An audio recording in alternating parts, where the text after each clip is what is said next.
All right, I think we're definitely live this time. We're definitely live. Live-o. Live-o. All right, bow. Every word from Mikel Arteta's pre-Club Brugge presser. Let me run that back. Hello and welcome to Hybrid Powered Chinksey Media. We are back again for every word from Mikel Arteta's pre-Club Brugge presser. We travelled to Belgium to take on Club Brugge in the UEFA Champions League. But before our clash, Mikel Arteta has been speaking to the press. We head to Bruges, looking to maintain our perfect start to the league campaign, Champions League that is. And during his press conference, Mikel gave a team news update, assessed our opponents, and much more. Here's every word he had to say.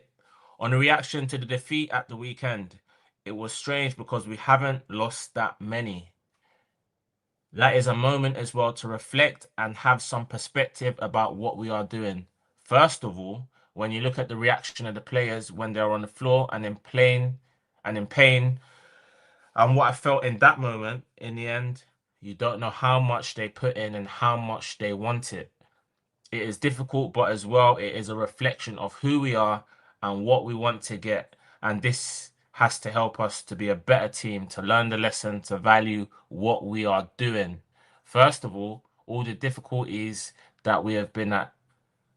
First of all the difficulties that we have at the start of the season, where we are in both the Champions League and in the Premier League, is where we want to be. And it is time that we have to learn every single day that the margins are very, very small.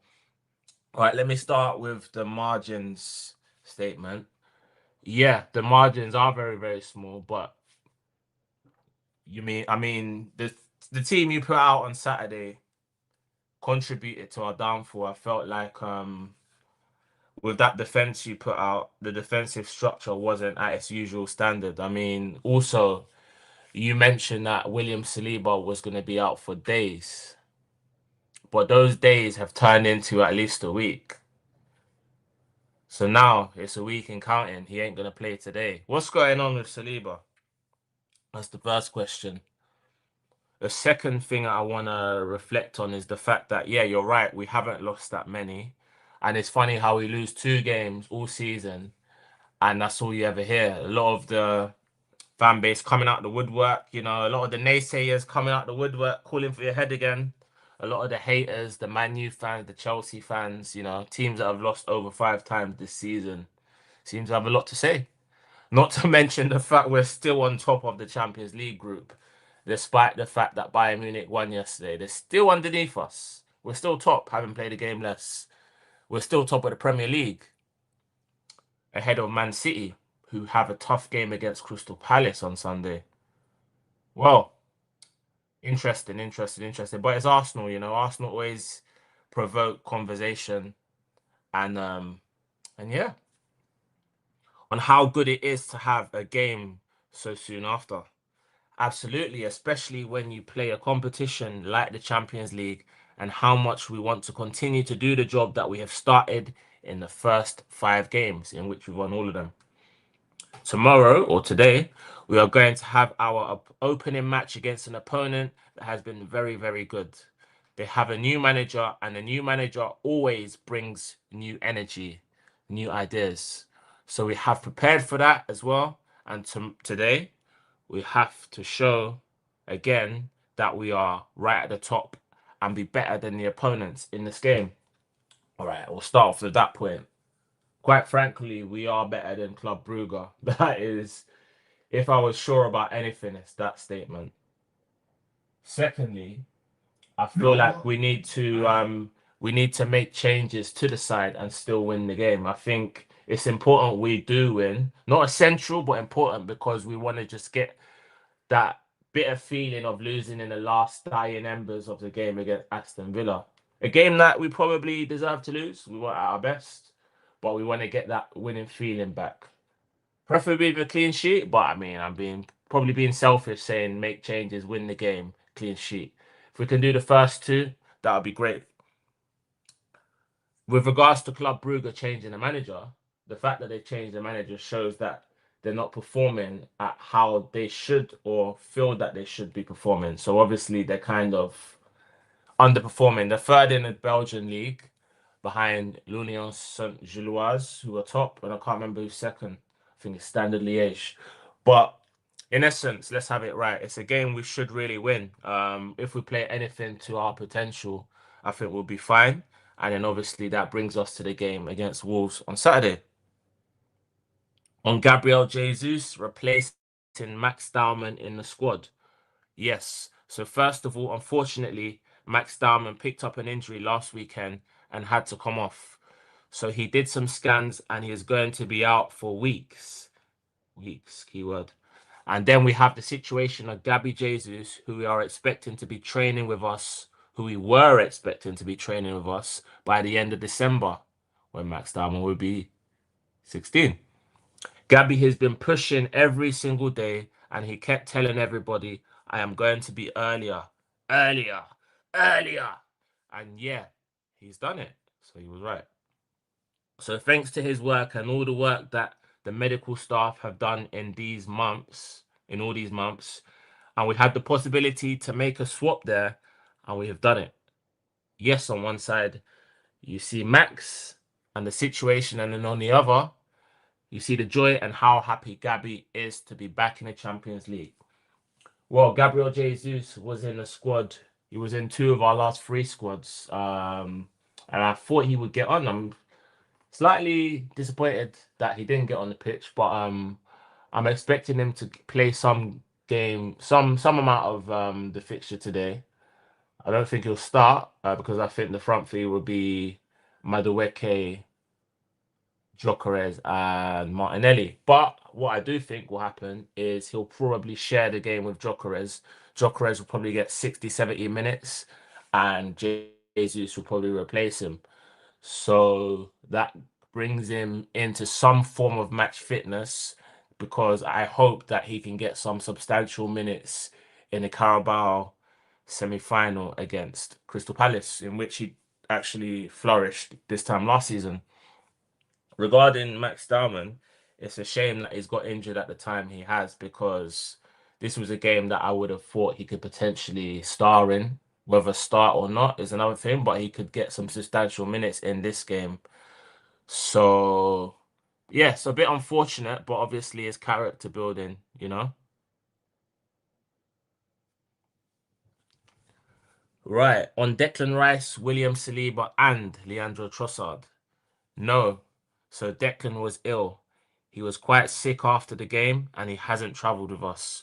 William is still not available and Leo again picked up another knock in an area where he had the issue. And I don't expect that it's going to be long, but unfortunately, he cannot be here.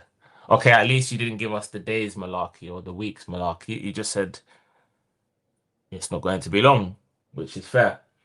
Regarding William Saliba, you said last week, you said over a week ago that he's going to be out for days. So I've been reporting that he's out for days. So I've basically made a fool out of myself. But then again, I'm just going by what you said. So he's been out for at least a week now. So that those days have turned into a week and counting. So we know that he's not going to be available for today. And if he's not available against Wolves, that becomes weeks. So the days that you initially said has become weeks, plural. Regarding Leandro Trossard, like I said in the last episode, he came on, got himself a goal, and then off he went again. So yeah, whether he aggravated the injury is another thing, but that's something I don't think I've ever seen a player to come on, come off after scoring and get injured again. On Club Brugge having a new manager. Obviously, you look at all the games and analyze the manager and their identity. And obviously, the last performance they had was in the Champions League and a domestic competition. In the afternoon, we got the news that they have a new manager, so you have to adapt.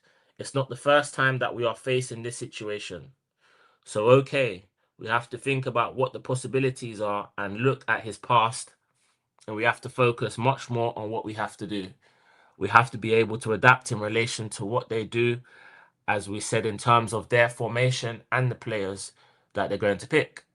Then we have to focus on ourselves, what we have to do to be better than them. Well, what we have to do to be better than them is to be good. If we're good, we will be better than them. But we have to give them the respect that they deserve. I remember last season they actually was vying with Manchester City to qualify for the next round. I'm not 100% sure if it was for the last, I think it was for the top eight, or was it just to qualify? But Man City managed to win that game to scrape through to the next round. So knowing that, knows that they're not going to be total pushovers, but I still believe that if we can rotate and rotate with Saturday in mind, I do think we can kind of juggle this game and Saturday by winning both and by giving numerous amount of players minutes without having to play the same team twice to get 2 wins, if that makes sense. On how frustrating the injuries are. Yeah, a big one. I mean, losing Max again, it's obviously not ideal with Leo, who is just coming back, that we have to manage the minutes. Willie, I'm not gonna call him that, is still not there. We've got Big Gabby and we have other players that could play only certain minutes. Like, for example, Ricky the other day. But it's a situation that we have managed since the beginning of the season. We are in December now. So it's been almost 5 months in a remarkable way, and we're going to continue. Yeah, I mean, it's an interesting one regarding Ricardo Calafiori because he had a shocker on Saturday, got himself a yellow card. He's been getting a lot of yellow cards where he's pulling the player back due to being out of position. But I've actually been a big advocate for his improvement this season, where I felt he started the season really well.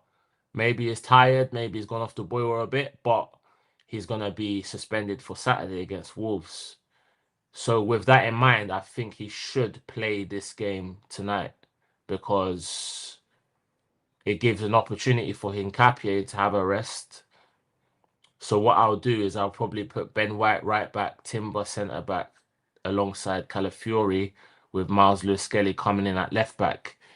I also would play I also would start Lewis Skelly against Wolves on Saturday, so it gives him an opportunity to play 2 games in a week in the space of 3 days, wherein before that he wasn't getting a look in. But obviously, Mikel did maintain that all players will get their opportunity, and this is an opportunity for Lewis Skelly to come in now, stake his claim at left fullback. On the reasons behind it, not training, no, because we don't have time to train. So training is not there. But obviously, the fact that you are missing players, you are loading other players more. That's a consequence of that. And it's a really dangerous situation. The fact that we have other players who have long-term contracts that haven't been with us since the beginning of the season. But yeah, it's a test for the team. And so far, we have reacted very, very well to that. Yeah, I mean, the long-term absentees with long-term contracts could only mean probably Havertz. Obviously, Odegaard's been in and out of the team through injury. And then obviously you've got people like Gabby Jesus, who I believe has about 18 months left on his contract. But you could say is on the cusp of being back, just needs match fitness, and hopefully he can get some game time today. On how worrying Max Dowman's injury is. It's part of the journey. I mean, at some point when you play at this level, when you play in the position that he plays, the manner that he plays, it was going to happen, and it happened. One, that okay, it's not ideal. It will be weeks. That phrase, weeks again. It could have been worse. Learn from it and use this time now to continue improving in his education, in everything related to professional football, his habits, the way he needs to develop his physicality and his understanding of the game. Sometimes when you're away from the game, you say, I cannot really live without it, and how important it is. So use those moments as well to get a reflection of where you are as well. And if you are better, of course, go forward. Well, it's a good thing that Max Dowman got his Champions League debut against Slavia Prague. So while he was 15, because it's a record that may never be beaten, because he's not going to play a game for Arsenal again while he's 15, because obviously his birthday is in a fortnight's time on New Year's Eve. And by the time he's back fit, he'll be 16, which will be next year. So it's also character building in the sense that, yeah, his kind of first major setback in his early career. Opportunity to get himself in the gym, get himself physically stronger. He's got a good physique for his age, though, to be fair. He's quite tall. If I'm not wrong, he's either 5'11" or 6 foot. And he's got a lot of growing to do. So by the time he's finished growing, he'll be a lot stronger for it. And obviously, the way he plays, he kind of induces and provokes defenders into challenging him. For instance, in pre-season, Joe Linton, one of the strongest players in the Premier League, was at him, nabbing at his heels, fouling him. But I feel like that kind of interaction will only just be beneficial for him going forward. Don't forget, he's a young boy, he's a small child in year 11. So yeah, I think everything he can take in his stride, all experience, whether good or bad, and it will help him going forward in his career. On whether he will look to buy players in January. At the moment, we're just focusing on bringing the players back, and hopefully it will be a matter of weeks. We know how important those weeks are going to be. We're going to come into the period where a lot of things start to get defined in that period, and hopefully we're going to have them. Yeah, the festive period's always a period where there's fixture congestion. There's going to be injuries. There's going to be a lot of rotations. There's going to be games coming thick and fast every 2, 3 days, like we have been doing so up until this point. In saying that, though, after these two games against Club Brugge and Wolves, we're going to have a 7-day break where we can try and get some players back, because we have games coming thick and fast where we've got to play Crystal Palace, Aston Villa, Brighton, all coming up in no particular order. So I think it's a matter of regrouping, getting as many players back from injury as possible. And I think in regards to whether or not we sign players in January, whether it be a midfielder or a defender, it will just be in reference to how long the players we have are out injured for. Because you don't want to have a situation where you have 25 players in the squad, they're all fit, and every match week or match day, 5 or 6 players are in the stands because the squad's too big. That benefits no one. On Christian Norgaard's involvement, yes, but I'm really happy with how he's come to the club, especially with him and everything that we need to do in many areas. Not only in the pitch, but what he has to do. He excels in the manner that we expect him. I think it's similar to Ben White or Miles Lewis-Skelly. They haven't played as much as expected, but they're very positive. Well, I think those two aforementioned players will play today. They'll start today. Certainly Miles Lewis-Skelly will. I'm confident with that. Sticking my neck out with that one. But Norgaard probably will start because obviously Declan Rice is out and gets a much needed rest through illness, in the manager's words. So it'll be a good opportunity to see if someone like Christian Norgaard can start and play well today, because he will just kind of be filling in the gaps. Um, Gives an opportunity for a Rice to have a breather, maybe someone like a Zubimendi to have a breather from time to time, bringing in his experience and know-how. And yeah, hopefully he gets a start and get some substantial minutes today. On if he would choose one player to never get injured, I'll leave that to you. I think you guys will enjoy that conversation. Well, I think it's between the likes of Timber, Saliba, Gabriel, Declan Rice, and Saka. My money's on Rice. And whether this is a set of fixtures where he can rotate. Ooh. We'll try the players in the best conditions to perform at the highest level. For example, Viktor Gyokeres' injury, we're missing 2 games without Victor. Every time he's come back without a preseason, and at some point he gets injured. Mikel Merino had to do that role because Leo wasn't fit or Martinelli wasn't fit.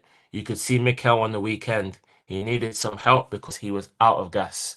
So that's the consequence of not having another player. The good thing again is the way we have managed so far to do that. We have now, after this, a clean week, which we haven't had for many weeks.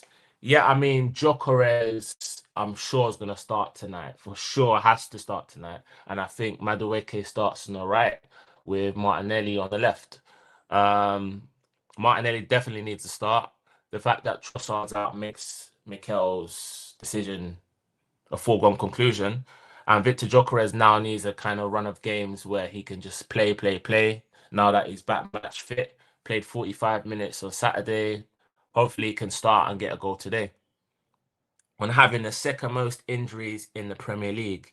Yay! Wow, what a record to have. I think you have to separate the kinds of injuries that they have. Some of them have been long-term and acute injuries, especially with some of the key players who give you a lot of days out. It's something that we have constantly been looking at. As I said, we have played a lot of games with a lot of players missing.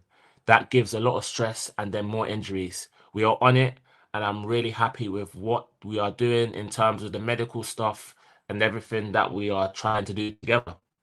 Sometimes as well, we need some people to go in our time.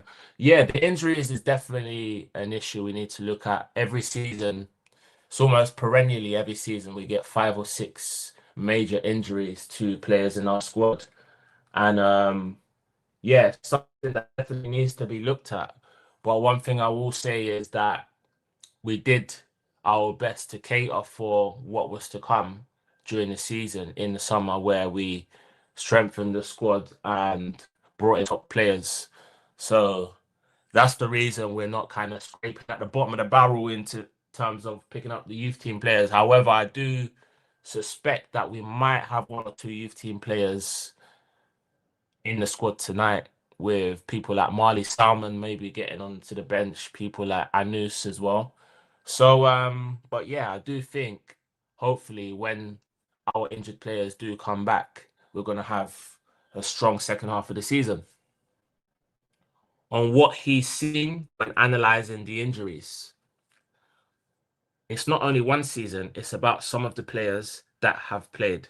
It starts to get overloaded and you start to ask them again and again to play. Others, because as well, the moment that you have an injury, the more likely to have another injury.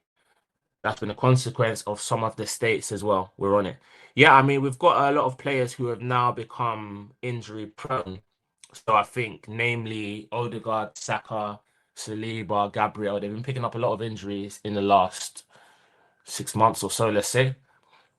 Obviously, those players have been at the core of our team for the last 4 or 5 years. So it's essential we keep them fit because they're our key players. But it's been good that we've actually built the squad around those players, so we know that we can give players like that a rest from time to time. People like Timber, Calafiori can be chopped and changed with people like Ben White and Hincapié or Lewis Skelly, for instance. So obviously there's a lot of strength and depth, but it's been put to the test now with this injury crisis that we're in, on whether players have been overtrained. No, because we don't train. Today we've done 20 minutes, so it's probably not because we're overtraining players. Okay, he didn't like that question clearly. Um, Even if you've done 20 minutes, you have trained. Let's get that right. And also you have trained before today. So you have trained and no, but I've always said that I feel like a contribution to the injury crisis is the fact that we've had players overplaying in recent years, let's say. Maybe not so much now. And I also think it's something to do with training, whether they're being overworked in training or whether it's the training regime. I'm not privy to the goings on at the Soberalty Training Center, although I know it quite well. But I do think there's something in that. Um, so yeah, that's one thing that I'm gonna be keeping an eye out on for sure. On whether it's an opportunity for Viktor Gyokeres. Yeah, we have to continue to manage his minutes. He played 45 minutes the other day. Let's see how it goes tonight. yeah, I'm confident he's going to play a substantial amount of the game today.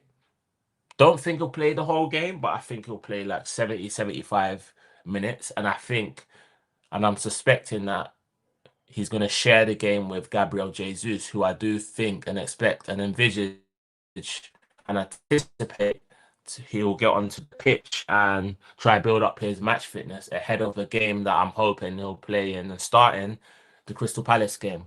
So yeah, if you're gonna ask me, I think Gyokeres plays 70, 75 minutes and Gabby Jesus plays 20, 25 minutes of the game tonight. And finally, on Declan Rice's recovery, I think that he needed more of a bed than sunshine because he wasn't feeling good at all. So yeah, he will have a couple of days to rest and to get his body right. But today, already, he was very keen to be able to play. But unfortunately, not. Well, going back to the earlier question, who's the one player you don't want to be injured? It's him because when someone like Rice comes out the team, someone like Christian Norgaard comes in, and obviously there's a chasm in terms of quality between them. Not to say that Christian Norgaard isn't a good player, it's just the fact that Declan Rice is the best midfielder in the world. But on the bright side of things, it gives him a game, a breather, something he's needed for a number of weeks now, so he can focus on getting back fit for the Wolves game, in which it's going to be top to bottom. And then obviously after the Wolves game, he has another 7 days to recover before we go into a very, very fixture congested fixture pile up in the festive period.